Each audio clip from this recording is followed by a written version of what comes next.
ওয়েদারটা এত সুন্দর, কি বলবো তোমাদের। এখন কিন্তু জল আসার সময়, 4:30 বাজে, কাজ করব, কিন্তু ওয়েদারটা একটু তোমাদের না দেখিয়ে পারলাম না। যেমন মেঘলা করে এসছে তেমন হাওয়া চলছে, আর ওই দিকে দেখো কালো করে এসছে, দেখো, আর ফোটা ফোটা বৃষ্টি হচ্ছে, আর আমও ঝরে পড়ছে।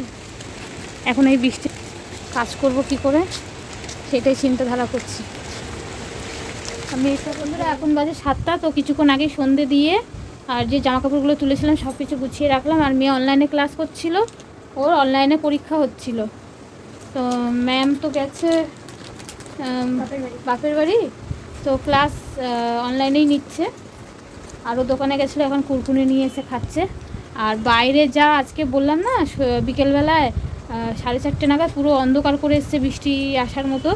তো বৃষ্টি তো ছিটে ফিটে হচ্ছে, কিন্তু দেখো পুরো তোমার একটু বাইরে বেরাই তাহলেই দেখতে পাবে। দেখো দেখো দেখো, আর এই যে আমের বোলগুলো, এই দেখো, তো যাই ওইদিকে, দেখো কেমন হাওয়া দিচ্ছে, কেমন হাওয়া দিচ্ছে, দেখো দেখো। তো একটুখানি বাইরে দাঁড়িয়েছিলাম, মেয়ে গেছিলো দোকানে, সে দাঁড়াতে পারছি না, মানে হাওয়ায় পুরো একদম উড়িয়ে নিয়ে যাবে সেরকম। তো কিছু কিছু জায়গায় বৃষ্টি হচ্ছে, যেরকম তোমার নারায়ণপুরের ওইদিকে শিলাবৃষ্টি হয়েছে, আমার বান্ধবী ভিডিও করেছিল, দেখলাম। আর আমাদের এদিকে তো বৃষ্টির মতো আবহাওয়া পুরো হয়ে গেছে, মানে বৃষ্টির মতো আবহাওয়া, কিন্তু বৃষ্টি হচ্ছে না। তো যাই হোক, চলো এখন রান্নাঘরে যাব, এখনও চা খাওয়া হয়নি। তো আমাদের তো আজকের পান্তা করে রাখতে হবে, শীতল পান্তা আছে, তো একটু দেরি করে ভাতটা করবো, সেই জন্য এখনও চা করিনি, কারণ গ্যাস ট্যাস আমার সমস্ত কিছু সব মুছে ধুয়ে রেখেছি। আর শনিবার তো নিরামিষ, ওই জন্য সব কিছু ধোয়া ঠোয়া বলে আমি আগে চা করলাম না, গ্যাসটা এঁটো হয়ে যাবে। ওই জন্য আমি ভাবছি চলো 7টা বাজে কি এত তাড়াতাড়ি ভাত করব, নষ্ট হয়ে যায় যদি, ওয়েদারের যা অবস্থা, সেই জন্য। তো চলো যাই এখন, ডেকে আসি, নাহলে আবার নোংরা পড়বে। তো গুড মর্নিং বন্ধুরা, ওয়েলকাম ব্যাক এমজে ফ্যামিলি ব্লগে। এখন বাজে 7:05। তো রাস্তায় গেছিলাম একটু হাঁটতে, দাদাভাই কাজে গেল, রাস্তায় গেছিলাম একটু হাঁটে বলছে তো হাঁটতে। তো হেঁটে আসছে, আর ঝিরিঝিরি বৃষ্টি শুরু হয়ে গেছে, ভোরবেলা থেকে বৃষ্টি হচ্ছে, এই দেখো ভোরবেলা থেকে ভোরবেলায় প্রচুর বৃষ্টি হয়েছে। আর তুমি দাদাভাই আজকে তাড়াতাড়ি উঠে উঠোনটা ঝাড় দিয়ে গেছে, কারণ প্রচুর পাতা আমের বোলের ওগুলো সব পড়েছিল, তো সকালবেলা উঠে ঝাড় দিয়ে গেছে। ওই বড় ঝাড়টা দিয়ে না ঝাড় দিতে সুবিধা হয়, ওই জন্য ও ঝাড়টা দিয়ে যায় সকালে। সকালে বলতে রোজ দেয় না, যখন একটু বেশি নোংরা হয়ে থাকে উঠানটা তখন। আর দেখো ছিটে ফোটা বৃষ্টিও হচ্ছে, দেখো ছিটে ফোটা বৃষ্টিও হচ্ছে। তো এখন কাজ করব, আর ছিটে ফোটা বৃষ্টি হচ্ছে, যেটুকু যা বৃষ্টি হচ্ছে এখন বেরোলেই মাথা ভিজে যাবে। তো আবার এদিকে বৃষ্টির কমার অপেক্ষা করলে তোমার হচ্ছে দেরি হয়ে যাবে।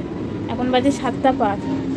তো আজকে তো রান্নার কোনো ঝামেলা নেই, কারণ আজকে শনিবার, আর আজকে শীতল পান্তা গতকাল রাতেই করে রেখে দিয়েছিলাম, কিন্তু ভাতে এখনও জল দিইনি, কারণ যখন 11টা 11:30 বাজে তখনও ভাত গরম ছিল, আর গরম ভাতে জল দিলে ভাত নাকি তাড়াতাড়ি নষ্ট হয়ে যায়, দিইনি। তো ভাবছি সকালে কাজকর্মগুলো সেরে গা কাপড় ধুয়ে তারপরে ভাতে জল দিয়ে দেবো, একটু তাড়াতাড়ি করে নিই। চলো, শনিবার আজকে অনেক কাজকর্ম আছে, আর শনিবারটা শীতল পান্তা সারাদিনে কি করব না করব সব কিছুই শেয়ার করব। তো চলো তোমরা দেখতে থাকো সঙ্গে।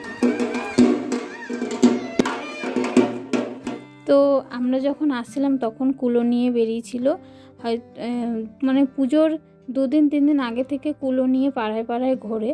তো আজকে হচ্ছিল মানে কাছে পিঠে, মানে পাড়ার মধ্যেই আশেপাশে ঘরে কুলো নিয়ে একটুখানি ঘুরিয়ে নিয়ে আসছিলো, যেটা প্রত্যেক বছর করে থাকে।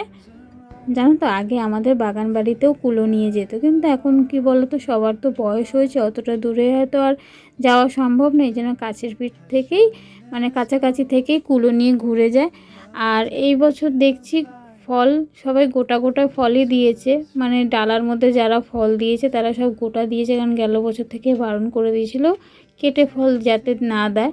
তো আমিও গোটাই এনেছিলাম, তো আমার ডালাটা দিয়ে দিয়েছি। তারপরে ভাবলাম যে একটুখানি, যেহেতু ধূপকাঠি মোমবাতি এনেছি, তো একটুখানি দেখিয়ে দিয়ে যাই। তা মেয়েকে বললাম আয় তোকেও একটুখানি মার পা থেকে একটু আশীর্বাদটা মাথায় দিয়ে দেবো। ও আমি এইখানে দাঁড়িয়েছি, ও যে কোথায় চলে গেছে আমি খুঁজে পাচ্ছিলাম না। তো তারপরে আমি বললাম কি আয়, কিন্তু ওকে ডেকেও ভুল করলাম, সামনে এত ভিড় ছিল যে ও আসতেও পারছিল না। তো যাই হোক ধূপ দ্বীপ ধরিয়ে একটুখানি আশীর্বাদ ওকেও দিয়ে দিয়েছিলাম মার পা থেকে। আর এখানে বাইরে ঠাকুর রেখেছে, মানে পুরনো ঠাকুরটা, আর নতুন ঠাকুর তো ভিতরে আছে। আর নতুন ঠাকুরের মুখটা দেখলে কি সুন্দর না, প্রত্যেক বছরে মার মুখগুলো এত সুন্দর লাগে দেখতে কি বলবো। আর মা কালীর মুখটাও যেরকম সুন্দর লাগছে, মা শীতলা দেবীর মুখটাও তেমন সুন্দর লাগছে। তো আমি একটুখানি মন্দিরের সামনে ঢুকে একটুখানি মাকে নমস্কার করে নিলাম, কারণ প্রত্যেক বছরে এই সুযোগটা পাই না। এই বছর পেয়েছি যখন একটুখানি মার কাছ থেকে একটু নমস্কার করে নিলাম, কারণ যখন আসি তখন মন্দিরে পুরো প্রসাদ মানে আর কি ডালাগুলো সব গুছিয়ে রাখা হয়ে যায়, তখন আর ঢোকা যায় না। তো এই বছরে এখনও ডালাগুলো রাখিনি ভিতরে, তো রাখবে যারা আর কি ডালাগুলো ভিতরে নিয়ে যাবে তারা মানে রেডি হচ্ছে। তো আমি এখানে একটুখানি দাঁড়িয়ে দেখলাম। তো মেয়েকে বললাম যে চল সবাই যখন হাতে হাতে করে ডালাগুলো ভিতরে নিয়ে যাচ্ছে, তুইও একটুখানি হাতে হাতে সাহায্য করে দে আর একটুখানি নমস্কার করে নে। তো ও নমস্কার করে নিয়েছে। তারপরে দেখো এখানে এত ডালা রয়েছে, প্রত্যেক বছর প্রচুর ডালা পড়ে, এখানে প্রচুর ডালা পড়ে।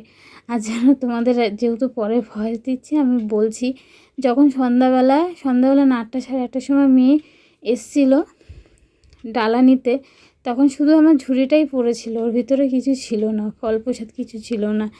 এক বছর তো যেরকম ডালা ধরা থাকে তেমনই থেকে যায়, এই বছর দেখছি কিছু নেই। যাই হোক ঝুড়িটা মেয়ে নিয়ে গেছে, আর সাথে এখান থেকে ঠাকুরের প্রসাদও খেয়ে গেছিলো। তো এই দেখো দুটো ঝুড়ি দিয়ে দিল। তো যেহেতু পরে ভয়েস দিচ্ছে আমি বলছি, এখান থেকে মেয়ে এসেছিলো রাতের বেলায়, খিচুড়ি খেয়ে গেছিলো, আমি যাইনি। এই মা শীতলা দেবীর পুজো উপলক্ষে এখানে কিন্তু ভোগ নিবেদন করা হয়, প্রচুর প্রচুর মানুষ এসে খেয়ে যায়। আমিও গেল বছরে এসেছিলাম, কিন্তু এই বছর আমার শরীরটা একদম ভালো ছিল না, ওই জন্য মেয়েকে ওর কাকিদের সাথেই পাঠিয়ে দিয়েছিলাম। তো তারপরে আমার তো পুজো দেওয়া হয়ে গেছিলো, এবারে বাড়ি যাব। আর ডালাগুলো এখনও মানে গুছিয়ে ভেতরে নেওয়া হয়নি, তাই একটুখানি দাঁড়িয়েছিলাম। আর এখানে ভিতরে পুজোর কাজগুলো সব গোছানো চলছে। তো চলো এখন বাড়ির দিকে রওনা দেব। আর বাড়ির দিকে রওনা দেওয়ার আগে মার মুখটা দেখিয়ে দিলাম। তো এইবারে আর তোমাদেরকে আর একটা মার মুখ দেখাবো, চলো। এই যে এইখানে সামনেই আছে এই মার মুখটা, দেখো তো, এই হচ্ছে মা কালী। তো তারপরে তো বাড়িতে চলে এসেছিলাম, যেহেতু আমি তাড়াতাড়ি গেছিলাম ওইখানে, ভেবেছিলাম যদি পুজোয় বসে যায়, হ্যাঁ একটু যদি দেরি হতো পুজোয় বসে যেত। তো আমি একটু আগেই গেছিলাম, ডালা দিয়ে চলে এসেছি, মানে বাড়িতে ভাবলাম ঠাকুরটা দিয়ে